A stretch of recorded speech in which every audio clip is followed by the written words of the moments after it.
তুরস্কের president Recep Tayyip Erdogan আগামী 24 September জাতিসংঘ সাধারণ পরিষদের ৭৯তম অধিবেশনে তার ১৪তম ভাষণ দেবেন।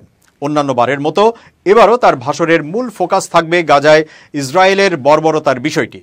২০০৫ সালে প্রথমবারের মতো জাতিসংঘ সাধারণ পরিষদের ৬০তম অধিবেশনে তুরস্কের প্রধানমন্ত্রী হিসেবে অংশ নেন এরদোয়ান।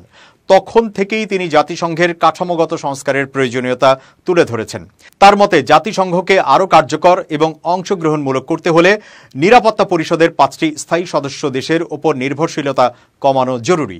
জাতিসংঘে এরদোয়ান তার ভাষণে দীর্ঘদিন ধরেই গাজা সংকট এবং ফিলিস্তিনের ওপর ইসরায়েলের অত্যাচারের বিষয়ে আন্তর্জাতিক সম্প্রদায়ের নির্লিপ্ততার তীব্র সমালোচনা করে আসছেন। ২০১৪ সালে জাতিসংঘে তিনি প্রথমবারের মতো বলেন, ৫টি দেশের চেয়ে বিশ্ব অনেক বড়। তার মতে জাতিসংঘের স্থায়ী সদস্যরা তাদের নিজেদের স্বার্থে সিদ্ধান্ত নেয়, যা বৈশ্বিক ন্যায় বিচারের সঙ্গে সামঞ্জস্যপূর্ণ নয়। গাজায় ইসরায়েলের হামলার বিষয়টি তিনি দীর্ঘদিন ধরে জাতিসংঘের অক্ষমতার উদাহরণ হিসেবে তুলে ধরেছেন। এবারের ভাষণে তিনি আবারও গাজার পরিস্থিতি নিয়ে কথা বলবেন এবং ইসরায়েলের নৃশংসতার বিরুদ্ধে আন্তর্জাতিক সম্প্রদায়কে সোচ্চার হওয়ার আহ্বান জানাবেন। এরদোয়ান ইতোমধ্যে ঘোষণা করেছেন যে তুরস্ক সবসময় নির্যাতিত ফিলিস্তিনিদের পাশে থাকবে এবং তাদের অধিকারের জন্য লড়াই চালিয়ে যাবে।